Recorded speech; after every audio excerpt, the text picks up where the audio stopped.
She said, if you loved me, you'd co-sign my brother's loan. I smiled. Oh? Then I sent the bank the fraud flag we'd filed last year and withdrew as reference. The approval vanished overnight. Her brother showed up furious, and that's when she learned what I already knew. I, 41 male, have always considered myself a patient man. I build systems for a living, complex networks where every action has a predictable reaction. My life is about logic. For 5 years, my girlfriend, Alara, 36, was a welcome, chaotic variable I thought I understood. I was wrong. Her system had a backdoor, and its name was Reese. Reese, 34, is her younger brother, a guy who coasts on a tidal wave of charm and other people's money. He's all toothy grins, grand ideas, and a credit score that looks like a cry for help. We'd had one major run-in before. About a year ago, I got an alert for a credit inquiry I didn't make. Dug into it. Reese had used my personal details, info he'd gotten from Alara's laptop, to apply for a high-interest personal loan. When I confronted them, Alara burst into tears. It was a mistake, a moment of desperation. He was going to pay it right back. Please don't call the police. I was furious, but I loved her. So I made a deal. I wouldn't press charges, but I was taking official steps. I filed a report for identity theft with the credit bureaus, placing an extended fraud alert on my file. This flags any new credit applications and requires creditors to verify my identity through a phone call. I explained this to Alara in simple terms. This is a firewall. It protects me without sending your brother to jail. This is my boundary. She nodded, wiping her tears, promising it would never happen again. Fast forward to last Tuesday. We're making dinner, and she's being unusually affectionate. Then she drops it. Babe, she starts, tracing a pattern on my arm. Riss has the most amazing business idea, a boutique coffee roasting company. He's got the whole plan, the suppliers, everything. He just needs the startup capital. I kept chopping onions. Okay, and he's secured a small business loan, almost all of it. The bank just wants a bit more security, a cosigner. I stopped chopping. I knew where this was going. The air grew thick. He wants me to cosign, I said. It wasn't a question. It's just a formality. His projections are solid. You'll barely be involved, she said, her voice bright and brittle. It's for $85,000. $85,000. For a guy who couldn't manage a prepaid phone plan. I turned to look at her, my face completely neutral. No, her smile faltered. What? Just like that? You won't even look at the plan? Reese has a proven history of financial irresponsibility. Involving me, I said calmly. The answer is no. The mood shifted instantly. The warmth evaporated. I can't believe you. After everything, he's my brother. This is his one big chance. My finances are not his chance. Her eyes narrowed. She stood up, crossing her arms. This was the part of the script where she applied the pressure. If you loved me, you'd do this. You'd support my family. It's what partners do. I felt the sting of it, sharp and cold. It was such a blatant, manipulative move. I put the knife down and gave her a small, tight smile. Oh? She took the smile as a sign I was wavering.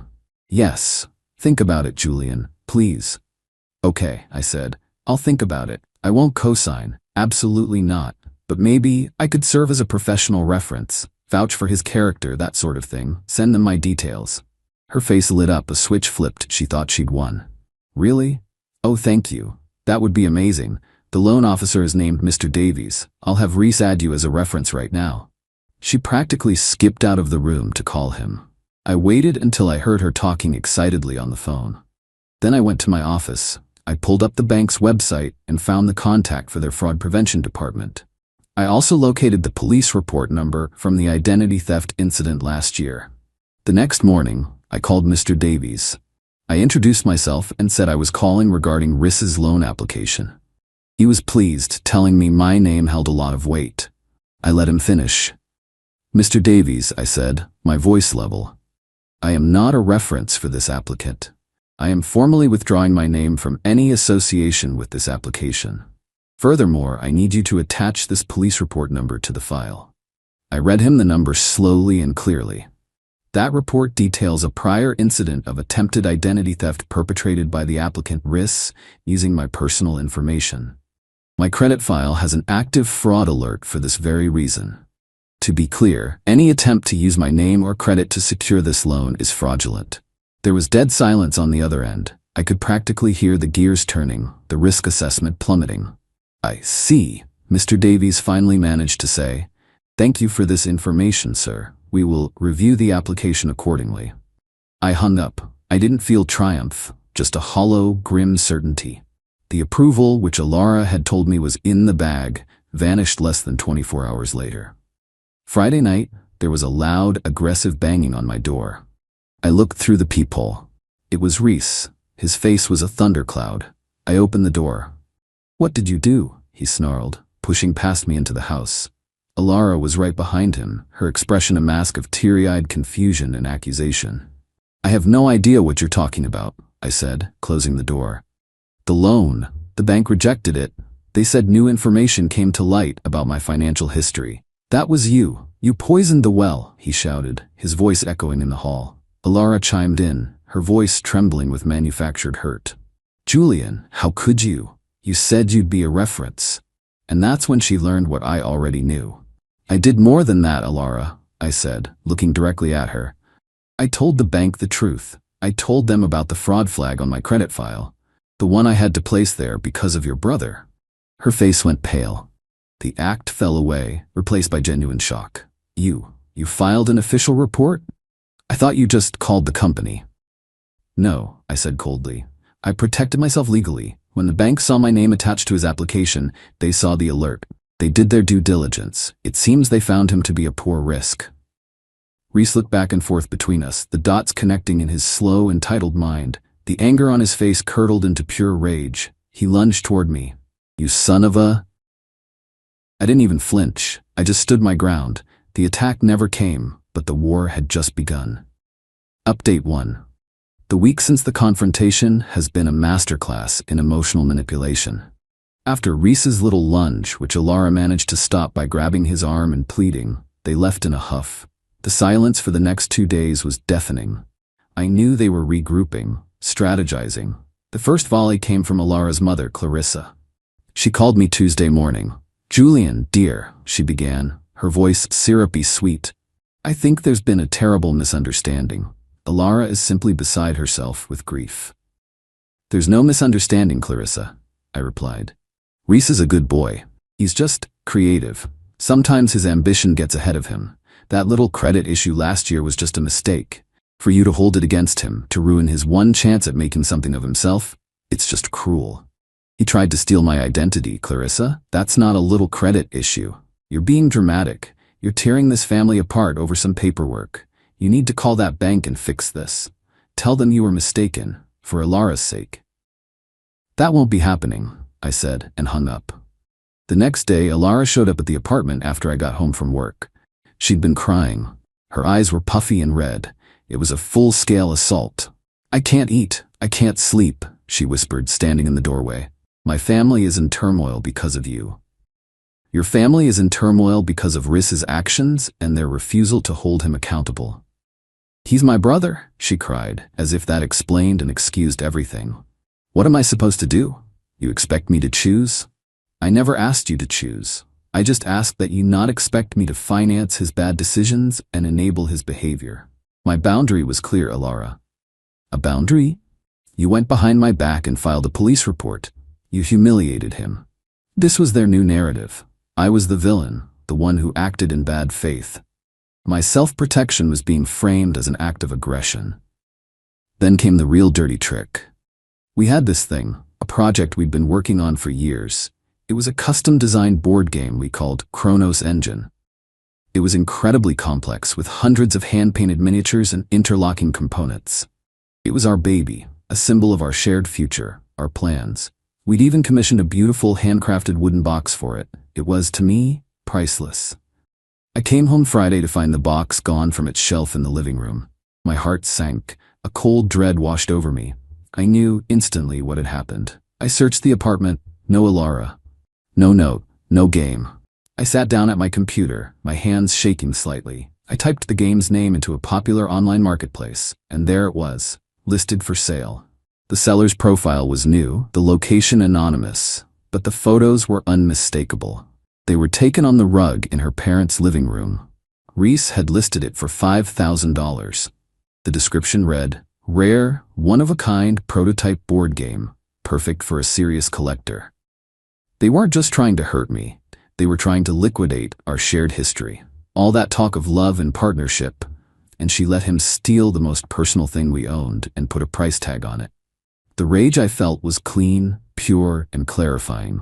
This was no longer about a loan, it was about a fundamental betrayal. I didn't call her. I didn't text Reese. I took high-resolution screenshots of the online listing. I documented the seller's profile.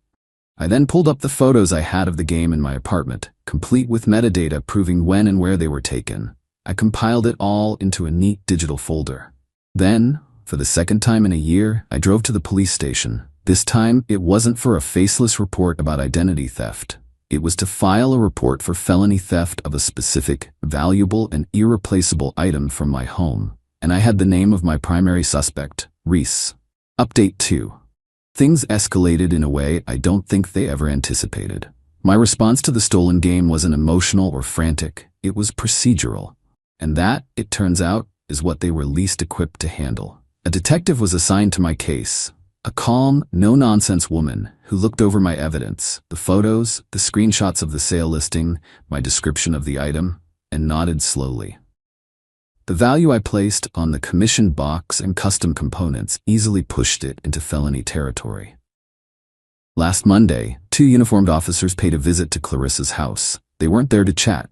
They were there to inquire about a stolen item, which, according to an active online listing, was likely on the premises. The fallout was immediate. I got a blistering call from Alara. "The police? You sent the police to my parents' house?" She shrieked into the phone. "Are you insane? My mother almost had a heart attack. They're treating Reese like a criminal. That's because, in this specific instance, he is one. He stole from me. It was a misunderstanding. He just borrowed it. He thought you wouldn't mind. Did he also borrow my password to the marketplace site and accidentally list it for $5,000? Save the lies, Alara. You were in on it." The pictures were taken on your parents' rug. There was a sputtering silence. She'd been caught. The lies were too thin to cover the facts. "You have to call them off, Julian. Tell them it was a mistake. Reese is freaking out. This could go on his record." He should have thought of that before he walked out of my home with my property. The game needs to be returned, untouched today, or my next call is to the detective to press charges to the fullest extent of the law. Within 2 hours, the Kronos engine was sitting on my doorstep, left there like an orphan. The box was a little scuffed, but everything was inside. That should have been the end of it. It wasn't. They saw the return of the game not as a resolution, but as a reset. Now that I had my stupid toy back, as Clarissa later called it, I should drop everything else and fix the loan situation. The entitlement was breathtaking. This is when I decided I needed more than just a defensive strategy. I needed to understand the whole picture. I hired a private investigator. A quiet professional recommended by a lawyer I know. It felt surreal, like something out of a movie, but it was surprisingly affordable. I gave him Reese's name and asked him to do a deep dive into his finances and his so-called business plan. The report I got back a week later was staggering.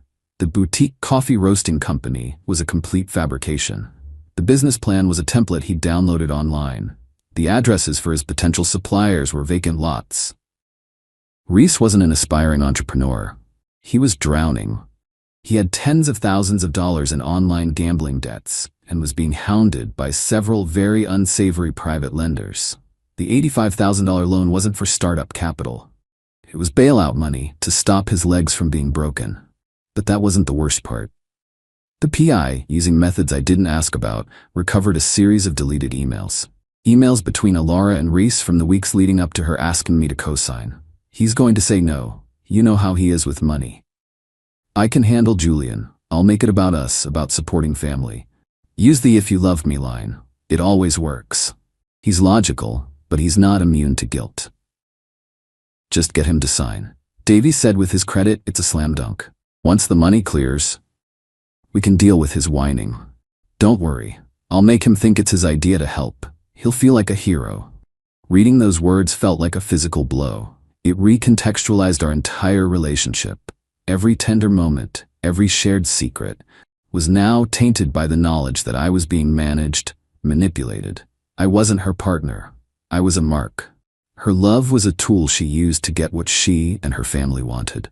Saturday, she asked to meet at a coffee shop, a neutral ground. She wanted to talk things through. I agreed. She arrived looking exhausted, ready to play the victim one last time. She spoke about forgiveness, about family making mistakes, about how we could get past this if I would just be reasonable. I let her finish. Then I slid a folder across the table. "What's this?" she asked. Read it. It was the PI's report, the summary of his debts, the addresses of the vacant lots. And printed out, in black and white, were her